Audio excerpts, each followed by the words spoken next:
Здравствуйте, ребят! Вы на канале Illumination. Сегодня я расскажу вам, как играть президента.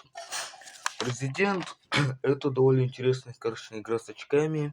Она популярна в Дальнем Востоке, Европе и США. И игра отличается от других карточных игр своим ходом игры, в котором нет там взяток, скажем так, в котором не берут карты, но там есть опять-таки принцип с стопками сброса, так что не прям новый, но все равно выделяется среди других карточных игр, так что да. Итак, для игры нужна колода из 52 карт. При желании можно играть и с джокерами. Так что да.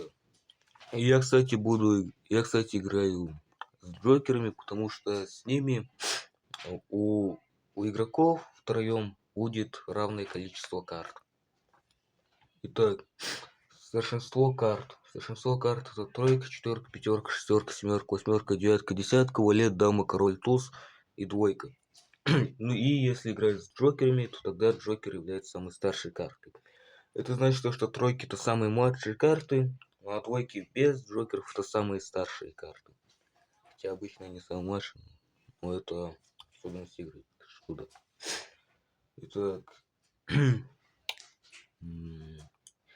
играет в президента 3, 4, 5, 6, 7 или 8 игроков. И цель игры, можно сказать, идентична цели игры в карточной игре Фурт. То есть нужно набрать 11 очков, чтобы победить. Но 11 это не обязательное количество. Можно играть и с меньшим или с большим количеством очков для победы. Итак, раздача. Раздающий определяется жребием в первом раунде. И тут уже есть, скажем так, свой жребий постоянный. А не как в других карточных играх, где там жребий можно любой использовать. Тут используется, скажем так, такой метод. Один из игроков, он, берет полную стопку колоды, и затем он эту стопку перемещает вправо и оставляет след из карт. И игроки из всей вот этой линии берут карты, и игрок с самой старшей картой становится раздающим. Раздающий также называется сдатчиком или же дилером. Так, я дилер этой сдачи. Так, и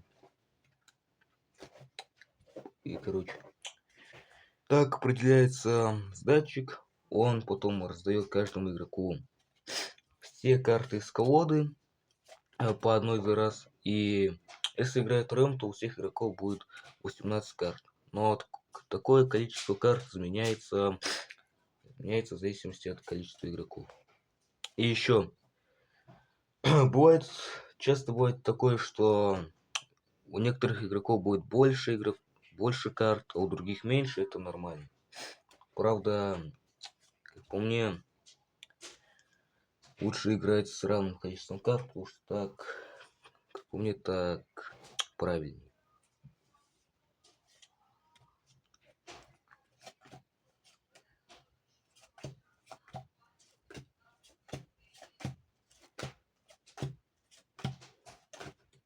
И еще,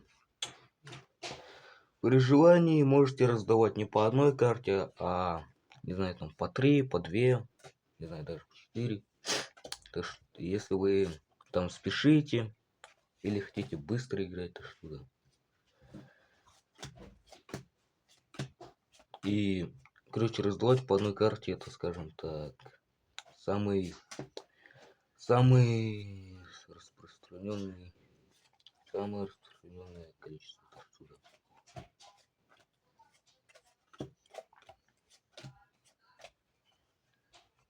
Ой.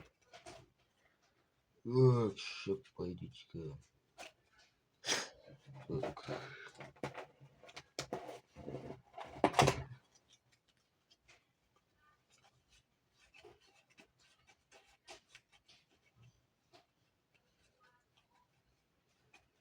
Так, тут кое-что не так.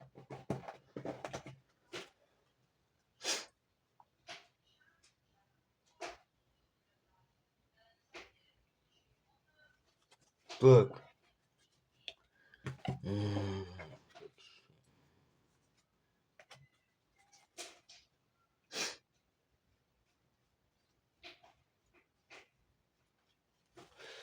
Так.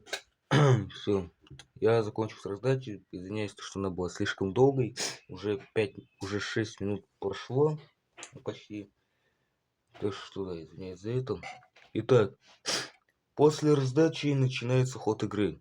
Я вам уже говорил то, что каждая игра президент отличается от других игр этим аспектом. Так что я вам сейчас про него подробно расскажу. Итак, да, игрок слева от датчика — это первый игрок, который получает карты, и это еще первый игрок, который вкладывает карту. И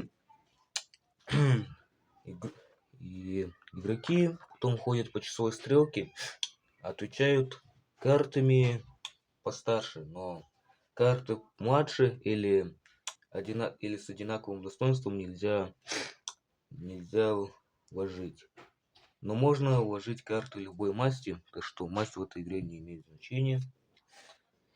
И если игрок имеет несколько карт одного достоинства, как минимум 2 карты, тогда он все эти карты может положить за один ход. И в таком случае он создает несколько стопок, на которые игроки должны вложить карты. Все карты, которыми они могут ответить. Но игроки могут укладывать несколько карт только до появления стопки сбросов. То есть в своем, скажем так, первом ходе после исчезновения стопки. И еще, если у игрока нет подходящих карт, то есть, например, только карты помладше и там карты с одинаковым достоинством, то тогда он говорит пас и пропускает ход. И если все игроки скажут пас, тогда вся стопка сброса, в которую вложили карты игроки, вся эта стопка, она уходит в отбой, то есть карты этой стопки больше не участвуют в игре. И пас можно говорить, даже если присутствуют подходящие карты. Это, скажем так, для стратегии существует правило, то что да. И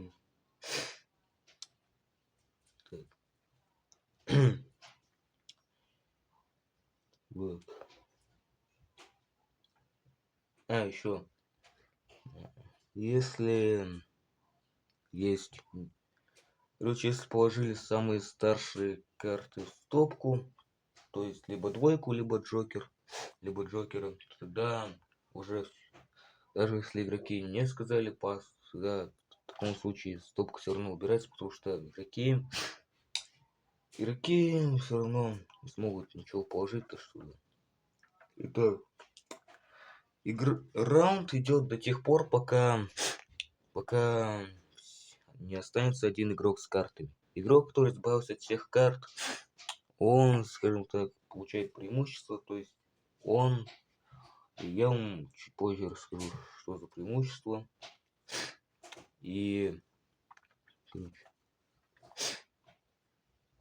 Итак, после того, как все игроки, кроме одного, избавляются от карт, начинается подсчет очков. И перед этим нужно обязательно рассказать про титулы в этой игре. Титулы скажем так, определяют количество очков, которые игроки получат за раунд. Существует обычно 4 титула. Это президент, самый старший, потом премьер, потом гражданин и, наконец, нищий, самый младший.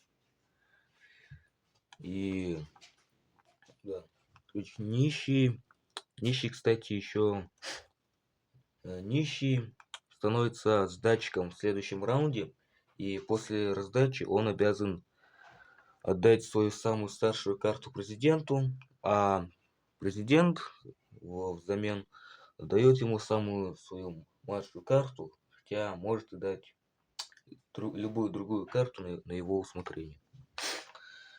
И если играет с большим количеством игроков, или вы играете в другие разновидности, не знаю, вариации, тогда и есть больше, тогда существует больше титулов, и не обязательно титулами являются президент, премьер. Можно придумать свои титулы, и от этого ничего особо не поменяется. Итак, игрок, который получил титул президента можно получить, если первым избавиться от карт, получает 2 очка. Премьер получает 1 очко, это уже игрок, это второй игрок, который избавился от карт после президента, он получает 1 очко. Остальные титулы не дают очки, но если играет, скажем так, с договоренностями, играет с другими вариациями, с большим количеством игроков, то тогда подсчет очков изменяется. Президент может давать по 3, премьер по 2, гражданин по 1. Так что да. Короче, по возрастанию на плюс 1 очко идет, в зависимости от количества игроков. Так что да. И еще, титулы влияют не только на очки, но и на, скажем так, расположение игроков за столом или на других поверхностях. И вот как это работает. Если президент, первый игрок, который избавился от карт, он выбирает свое место, он его изменяет, игроки обязаны это делать. Он, выбирает свое место, например, садится там, где я сейчас нахожусь, то есть я, как бы сказать, напротив Димона и Осьминога. Это значит, что противники президента, они все располагаются по часовой стрелке от него, то есть премьер, он следующим располагается. Например, Димон, премьер, он, значит, у нас будет слева, а гражданин после премьера, например, Осьминог, он справа сидит.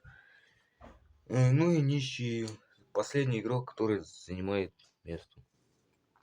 место после гражданина. Что мы играем втроем, то что нету. Ах, да, еще, если играют с большим количеством игроков, то есть больше чем 8, так можно играть, то тогда используется уже увеличенное количество колод, обычно это 2 колоды, так что да. И, короче, игра идет до тех пор, пока не останется, скажем так, один игрок, который не набрал определенное количество очков, например, 11, как в форте, это что да. Итак, я думаю, я рассказал вам все про эту карточную игру.